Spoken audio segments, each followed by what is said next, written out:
All right, good morning. So, in the context of our Tanya class, and this will help us understand Tanya as we go forward and Chassidus in general. I'm recording, but you're welcome to chime in and comment and question as you would normally. So, Tanya began by telling us that every person has two souls with two Nefashos. We'll get into that in a moment. Now, when you say a person has the sentence, a person has two souls, you're already identifying three: the person and the two that he has. Right? This is something we spoke about when we opened up chapter 10, where the Alter Rebbe says the person can give strength to one soul over the other, implying there's a third there. And that's what opened up this discussion, and that's why we're here. So the first thing to understand actually is our babushka. That's why he's there in the corner, on the left. The Hebrew word, sorry. The Hebrew word here would be a word that comes up in Chassidus quite a bit, in Tanya as well.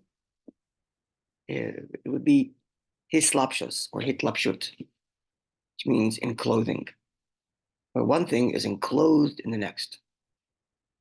We often use this word in Chassidus. This is inside that, and inside that is that. And what do we mean when we say one thing is inside the other? Right? That's why I'm using the babushka here, because when it's closed, you see one person. Then you open up and you find deeper and deeper and deeper layers. And that's what happens with all these nefashos, these souls. One is inside the other, giving us a multi-layered person. So I'm saying this, I'll explain in a moment more what this means, but I'm saying this, we shouldn't imagine like the Alter Rebbe is expecting us to feel like we have split personality. You have two souls, but you feel like one person. I feel like one person. So we have to understand that one soul is inside the other. So you feel like one because you are a singular one, like the babushka. But if you unpack the layers of what's going on inside you, you'll find there's multiple layers. And then these layers are sometimes at odds with each other, actually. Deeper layers being at odds with more exterior layers. Those are your souls competing, quote unquote souls. We'll get to the translation in a moment. Yeah, that's why I'm using the babushka, the imagery of babushka. It's people inside of people. It's souls inside of souls, not one to the right, one to the left, and but they're inside each other. So to give an analogy of what this looks like, where one thing is inside the other. So I'll give you an analogy. Imagine a simple example. Good morning, Mayor. Good morning. A person, of course, he sees his child do something very cute, very endearing. So he goes down and picks up his kid and gives him a kiss on the cheek. Okay. So what happened? Well, one thing is the literal physiological act of, you get graphic, it sounds weird, but the father's lips going on the kid's cheek and making the movements that make the kiss.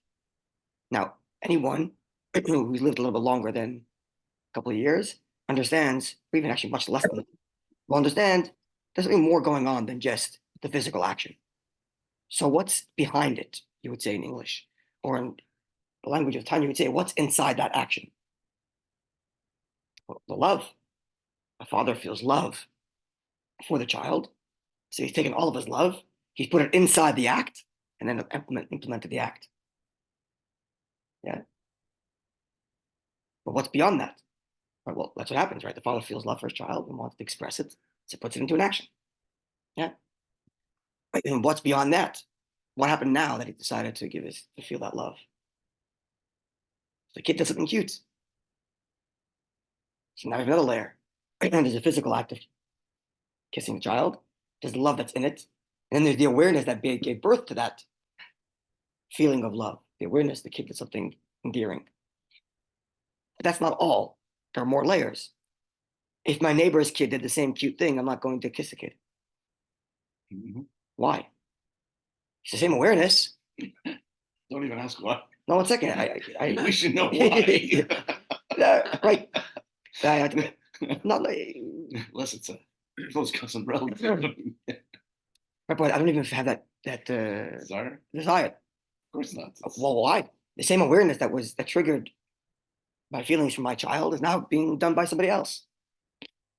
Well, because one could admire it and enjoy and appreciate looking at a well, beautiful child. let's check it. So I'm not going to leave that question unanswered. Yeah.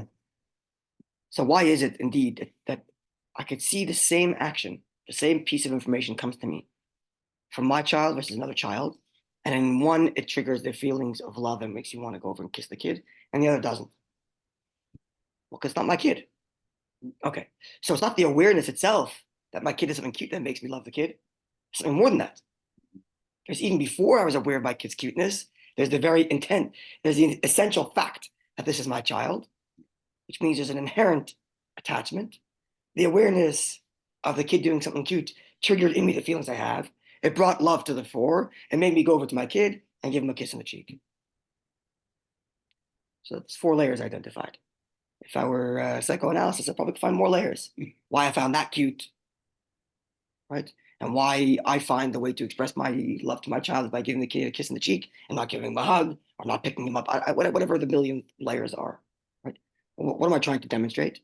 That you have one external action that has all these multiple layers. One is inside the other.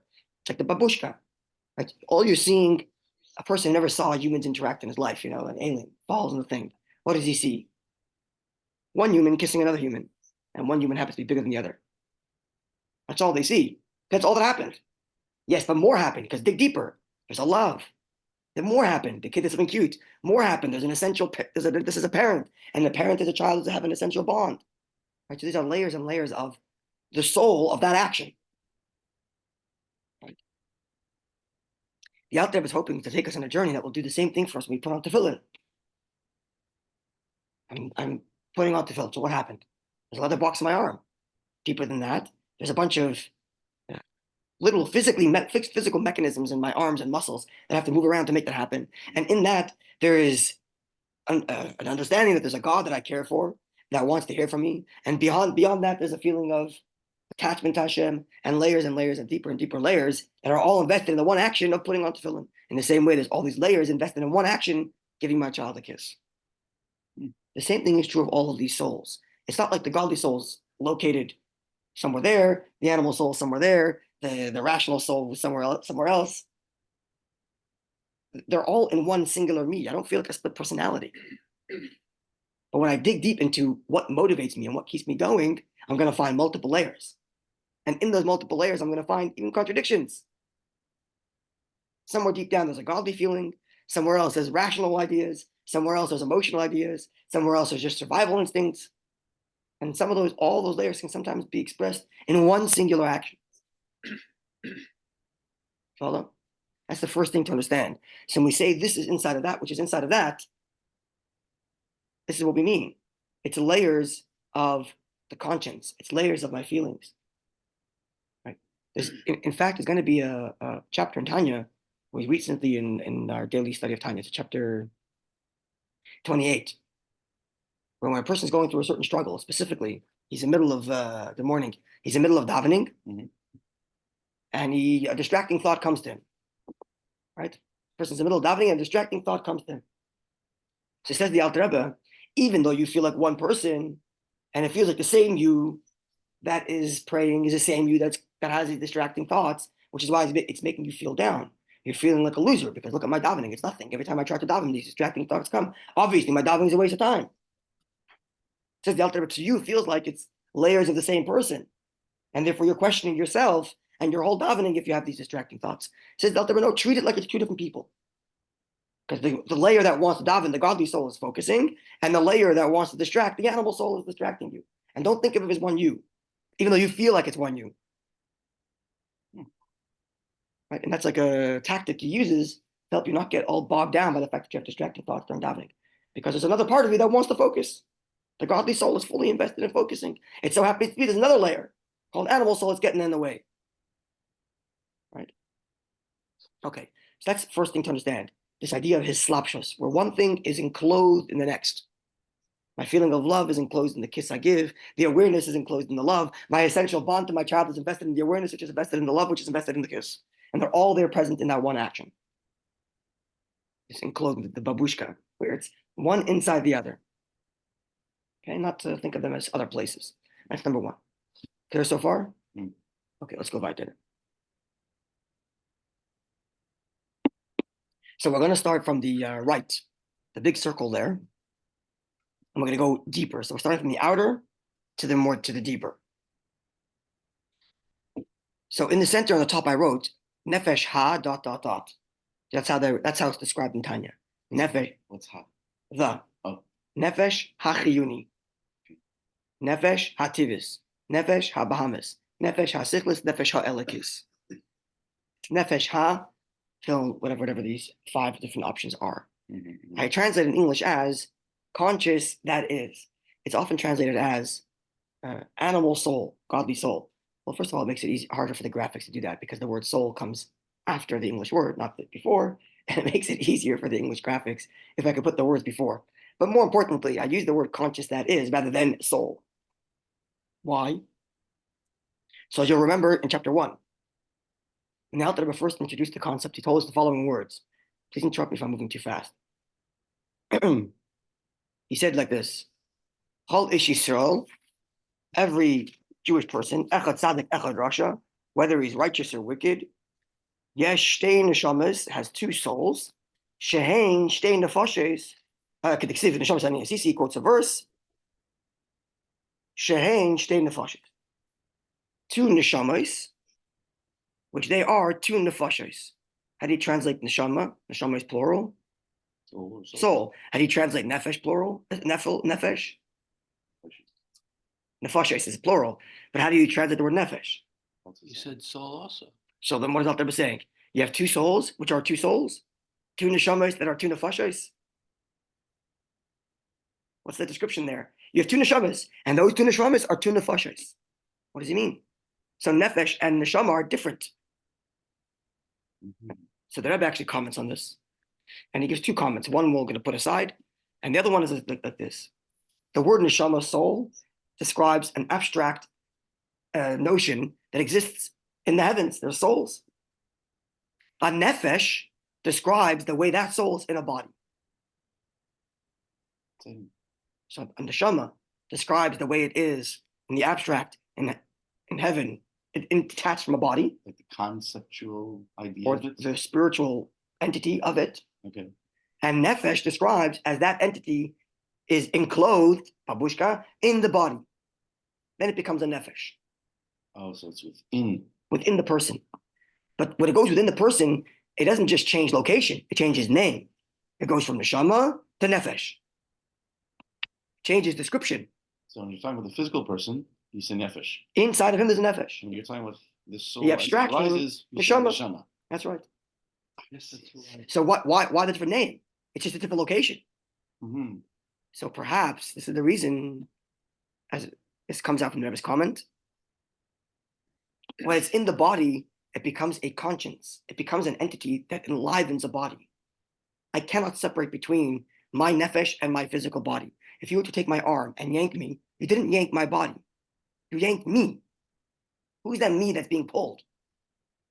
Beyond just the body, but being dragged with the body because it's enclosed in the body. Like you can't take the outer layer of the babushka and not take the inner. You're going to take all of them, right? So if inside my physical body there's a nefesh, when you pull my body, that nefesh is coming along. Right. That's the nefesh. The physical connected. The neshama, the soul is not being yanked by your body. The neshama is elsewhere Chassidus it explains that the neshama that's above is attached by like spiritual strands, and then when a person does a sin, he's like tugging on the bottom of a string, and the top of the string, the neshama is getting affected. Are you saying that your neshama and your nefesh function remain attached? Time? Yes. Like right now? Like parallel, but the nefesh is in your body, and the neshama remains maybe subconscious or beyond. The 2 are running at the same time. You're in saying parallel universes. Oh, I didn't realize that. You said that. Oh, wow. It's like in this world, the animal soul is being. I mean, the animal soul is dragging the godly soul, but in the next world, it's. Well, the godly soul could be dragging the animal soul here too. You do a mitzvah, you're taking your animal soul along for the ride, right? If the inner babushka gets its way, then the whole babushka moves, right? So if the inner godly soul gets its way to do a mitzvah, it's the animal soul that's doing the wrapping, right? So they're constantly in one entity moving along, right? So it's one me, right? Okay, so now get back to this translation of nefesh. Who's being the leader? That's at any given point. This is where we are. This is where we're going. This is where we're going. Who's in control? This is where we're going. This is exactly where we're going. Who's in control and where's the battleground? Where's the battleground? That's where we're going. But let's first understand why I'm using the word conscience. So once that conscious, did I spell it wrong? No, you were saying conscience. Not conscience, conscious. My sense of sentience, my sense of conscious, my sense that I'm alive. I am my sense of self-awareness. I am me. That's a nefesh. The physical. But it's in the body, but it's not physical exactly. My awareness that I am me is beyond physical, right? I like to use this analogy. If I went like this, right, or if I closed my eyes and I tapped someone else's fingers, I would tell a difference. Why? It's the same physical. Because beyond the physical sensation of two fingers touching each other, there's a sense that I am doing it. That's the nefesh. That's a set of conscience. Conscious. That's a conscious. I'm a conscious being. I'm a self-aware being. I know my movements. I know me. You yank my arm, you're pulling me, not just my arm. Right? I look at you, I see a face, but I'm not like looking at your face. I mean, I'm looking at you that happens to be inside the face. The you, the nefesh. Okay, that's what I'm calling it, the nefesh. Now, this nefesh that's inside of me, a set of conscious, there's many layers to that conscious. Right? So now let's go from the bottom from right to left. Okay, so the first one, which in chapter 1, he calls it the nefesh shemitzad klipa. One nefesh comes from the other side. Doesn't give it a label, it just tells you where it comes from. The first nefesh comes from the other side. And then in second nefesh, he says, in chapter 2, is verily a part of God. Okay. What? Verily a part of God. Verily? Like mamish, like very much so. Literally. Verily. Okay. Verily a part of God. Okay. But in chapter 1, he says you have one nefesh that comes from the other side. And as Tanya goes on, he gives 3 different labels to this nefesh that comes from klipa, from the other side. Nefesh hachiyunis, going from right to left. Nefesh hativis, and nefesh habahamis. The conscious, that is vivifying, that is natural, that is animalistic. There are 3 names / elements of one nefesh. It's the nefesh from the klipa, from the other side. So let's explain what these 3 descriptions mean and how you'll see how they're all really one, but they're like layers of one. Okay. The first is nefesh hachiyunis, vivifying. Vivifying meaning the me that I feel when I tap my fingers. It's keeping my body alive. It's the me that you jank when you pull my hand. Feel therefore I am. Okay, now you're giving an emotional description. Oh, This chiyunis, right? But even an animal has that, right? The most basic of biological creatures has a chiyunis. Actually, would have all 3 of them, at least on some level. Chiyunis certainly, it's alive. It's moving. It's a living being, right? You pull the spider by its leg, the whole spider is coming along, including its nefesh that's keeping it alive. That's the truth. It's what animates the physical. It's not purely physical. It's a metaphysical life that pulsates through the physical. I mean, the person passes, the physical body's still there, but the chiyunis, the vivification is gone. Right? The animation is gone. The livingness is gone. That's level 1, just being alive. Right? This is what he describes in chapter 1, that the soul that comes from the other side is in the blood. It's in the blood. I feel alive. Yeah, I'm alive. I'm a living being.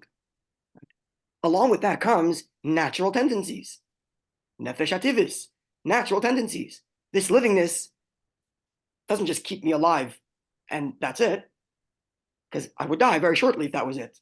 It also has natural instincts to survive, to eat, to sleep, to drink, to procreate. Right? It's another layer of the same nefesh. It's not a different conscious that says you're alive and a different conscious that says, hey, go eat. It's one and the same. It's the same conscious, the same nefesh that tells me, that makes me feel alive, that also says, hey, get up and go eat something, otherwise you'll die. Right? Animals would also have that. Right? But then you have a third element to this. Because at the core, this survival, this livingness is at the core selfish. So it brings along with it much more than just survive and be quiet. The primal urges that we feel that go beyond just survival.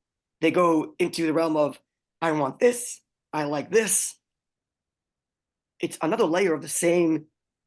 It's another layer of the same nefesh, because it's all those things were all selfish. I'm alive. I need to survive, and I want to feel good. On the physical world. All in that physical. It's the most dominant within the body. It's the most dominant within the body. That's what you described in chapter 1. It's in my blood. That those primal urges to get what I want, I feel it pulsating in my blood often, in the same way I feel myself alive when I tap my fingers. It pulsates through me, right? So it's 3 elements of one nefesh. So we started learning about the tzaddik in chapter 10. So these 3 have layers in and of themselves. Correct. So it's like It's one nefesh with layers. But then you have layers within layers as well. We're going to get into more, but yes, it's correct. That's why I'm using the analogy of the babushka. It's not a different soul. Like one is vivifying me, and one is making me feel hungry, and the other is making me feel animalistic impulses. It's one level, or it's one drive, it's one livingness with multiple layers, right? Okay, so now that we understand this, and we're learning in chapter 10 about the tzaddik, and the tzaddik has no selfish desires. His only feelings and love is for Hashem. Okay, so did he get rid of the soul? Yeah. Which one of these layers would he got rid of? Animalistic. The animalistic maybe is gone, but he still needs the chiyunis. Yeah. He still needs to eat and drink. Maybe even the tivus he needs. He would even need the natural, because he still has the urges to his body still tells him the body requires some drink now, otherwise he'll die. If he has to hunt, he needs the animal. That might be the natural instinct, right? But even the animalistic, which are the primal urges, if he's gotten to the level where he's transformed it, and that the primal urges he has to say, I want this, has now turned into, I have this great drive to connect to Hashem, right? So not necessarily did he get rid of all 3 of those. He may have made one more dormant, depending on what level tzaddik, right? But he can't get rid of this. You can't live without this, which is why he says in chapter 1, Kol ish Yisrael, every single Jew, echad tzaddik, echad rasha, whether he's righteous, whether he's wicked, must have 2 nefashos. You cannot live without these 3. Certainly not without the chiyunis, and certainly not without the natural. You cannot live without these. It almost comes along with the body. Animals have these too. Cows have a vivifying nature, have a natural nature, and have animalistic urges. Certain different animals have different animalistic urges. Okay, so this is nefesh number 1, and God willing, tomorrow and the day after, we're going to unpack more layers of the babushka and discover deeper souls within. But now that we understand them from a babushka perspective, where one is inside the other, we're not going to see it like, oh, it exists somewhere else. But if we dig deeper within the animalistic, we'll find that there's a rational me. And if we dig deeper beyond the rational me, we're going to find that there's an altruistic me, a godly me. It's all going to be layers within the same self, right? And we understand that way, we'll understand how the battle works and where the battlefield takes place, what the battlefield is. And then we'll know how to help us understand the Tanya, as it tells us to manipulate our way through this battle. Sounds like somebody who's working a puppet. He's got all these strings. He's a soul, and He's all these different like elements he has to manipulate to live right. Yeah, that's correct. You're going to be correct. We're going to be very aware of all these various different elements, and we're going to have to be aware of when it's appropriate to deploy which element, right? If all I did was just let these 3, the vivifying, natural, and animalistic, run wild, I would destroy the world around me and myself. Mm-hmm. If I completely put it on hold, I would die of starvation. It's the balance. So I have to know how to use which thing. So like I mentioned this to someone yesterday, we were teaching Tanya in a different group. And it's like one of the things that you gain when you go to like a therapy is you don't get new feelings, but you get like labels for the feelings you have, right? Mm. So when this happens, this is the label. And once you know how to label it, you can then, be aware of what's happened to you as it's happening, and then you can like redirect it. So Tanya does a very similar thing. You should know when you feel that urge, that comes from X layer, and know when it's appropriate, when it's not appropriate, right? So it gives you labels and like markers for all the various different things you're feeling, and then you can know how to manipulate it, and when to deploy it, and when to curb it, and when to redirect it. What does that? Exactly. Okay, God willing, more tomorrow. I have a bar mitzvah today, so I won't be able to do the Gemara class. Mm-hmm. I have a bar mitzvah. Really? Yeah, I would have gone. Every Like day, that? 8:30, every day, 8:30, after davening. 8:30 to 9 every day, yeah. I want to, like. Absolutely. So starting tomorrow, because today I have a bar mitzvah, so I'm not gonna go Here? right here at the table. $4,000. I am in. Absolutely. Every day, 8:30 to 9 o'clock. We do Gemara here. And today I won't be able to do it because I have bar mitzvah, but we'll continue with this tomorrow morning and then the Gemara as well. What part of Can't the? you tell Wonderful them day. to wait? Sorry? Can't you tell them to wait? The bar mitzvah, yeah, no. Is that the one that's set up over there? Yeah. Okay. You'll see Mayor. Okay.